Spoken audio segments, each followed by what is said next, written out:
perkenalkan, nama saya Anggita.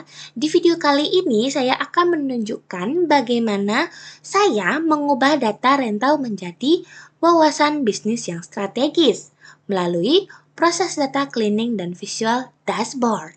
Nah, kualitas keputusan bisnis ditentukan oleh kualitas datanya. Sebelum dashboard ini berdiri, saya melakukan proses data cleaning yang ketat terhadap 4 fitur utama, yaitu yang pertama itu ada cabang, kendaraan, pelanggan, dan transaksi. Saya menggunakan Google Colab untuk menstandarisasi seluruh entitas, seperti menyamakan penulisan status kendaraan dan memformat ulang tanggal yang tidak konsisten. Langkah krusialnya adalah implementasi filter galak yang berfungsi dropna untuk mengeliminasi setiap baris yang memiliki nilai kosong. Setelah melalui proses inner join antar tabel, saya berhasil mengintegrasikan seluruh data tersebut ke dalam 1068 baris data yang bersih dan valid. Kita lanjut ke visualisasinya. Oke, ini adalah halaman pertama untuk visualisasinya. Di halaman pertama ini saya ada audit finansial dan operasional. Nah, di sini ada kartu skor properti yang ada di sini saya menggunakan dua, yaitu total pendapatan dan rata-rata per transaksi. Total pendapatannya itu saya mendapatkan di 1.300.048.000. Dan untuk rata-rata transaksinya, di sini saya mendapatkan 1.262.000. Di sini saya menggunakan dua filter, yaitu pilih rentang tanggal dan metode booking. Saya menggunakan grafik bar chart, yaitu di sini ada dimensi, yaitu nama cabang, dan untuk matriksnya itu total pendapatan per cabang. Tujuannya itu mementangkan profitabilitas geografis untuk melihat sebaran pendapatan secara real time. Nah, apa yang kita lakukan itu, kita melakukan benchmark terhadap garis referensi rata-rata di angka 1.261.000. Nah, insight bisnisnya itu cabang dengan performa di atas rata-rata membuktikan model bisnis kita berhasil di wilayah tersebut. Namun, untuk cabang yang berada di bawah garis rata-rata, ini adalah alarm bagi manajer untuk mengaudit apakah masalah terletak pada jangkauan promosi yang minim, atau mungkin pada kualitas layanan staf di sana. Ini menjadi titik awal kita untuk meracik strategi sprinting khusus untuk melakukan perbaikan operasional agar semua cabang bisa menyentuh target rata-rata yang sama. Lanjut ke bar chart yang kedua.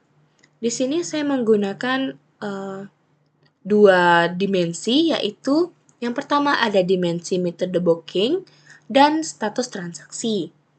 Terus matriknya di sini saya menggunakan total bayar. Tujuannya itu menganalisis stabilitas revenue dengan memantau tingkat pembatalan di setiap kanal booking. Nah, apa yang kita audit? Kita mengaudit cancel rate yang tinggi terutama pada jalur online dan offline.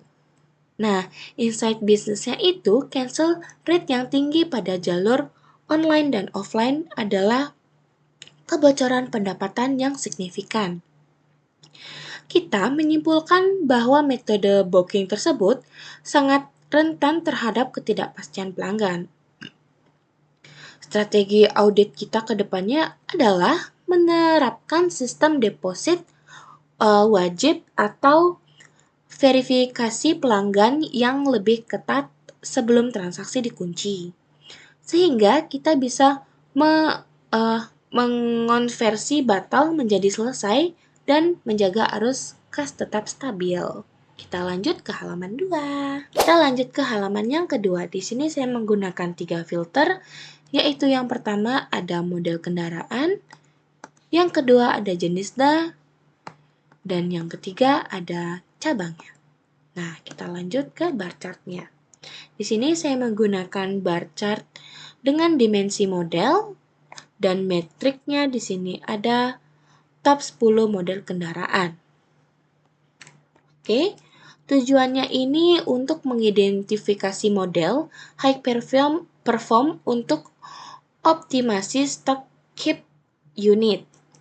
Nah, yang kita audit itu performa setiap model kendaraan dibandingkan dengan garis rata-rata pendapatan di range harga 86,7 juta. Nah, insight bisnisnya ini, model di atas rata-rata seperti RF adalah aset emas yang harus diprioritaskan ketidaktersediaannya. Sebaliknya, unit di bawah garis rata-rata adalah beban biaya perawatan dan pajak. Dengan hasil audit ini, kita bisa memutuskan untuk melakukan peremajaan armada secara cerdas, yakni menjual unit yang kurang laku dan mengalihkan modal tersebut untuk menambah unit model yang sedang banyak diminati pelanggan. Selanjutnya ada di sini. Oke. Di sini itu saya menggunakan bar chart juga dengan dua dimensi, yaitu yang pertama ada nama cabang dan yang kedua status kendaraan, dan metriknya di sini ada vehicle ID. Nah, tujuannya itu memastikan utilisasi aset maksimal dan mencegah terjadinya overstock atau understock di setiap cabang. Apa yang kita audit? Kita mengaudit rasio antara jumlah unit disewa, utilisasi produktif dengan tersedia, dan servis. Nah, insight bisnisnya ini, jika sebuah cabang memiliki bar tersedia atau orange yang terlalu tinggi, itu adalah modal yang mati. Kita harus segera melakukan rotasi unit secara lintas cabang untuk memastikan kendaraan yang menganggur di satu tempat bisa segera menghasilkan uang di cabang yang permintaannya lebih tinggi.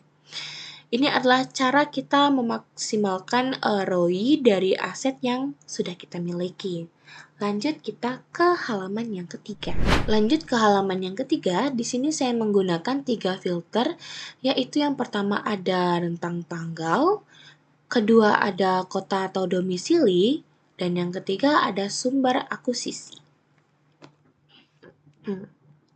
Nah, di sini saya menggunakan bar chart juga dengan dimensi kota domisili dan metriknya di sini asal kota pelanggan terbanyak.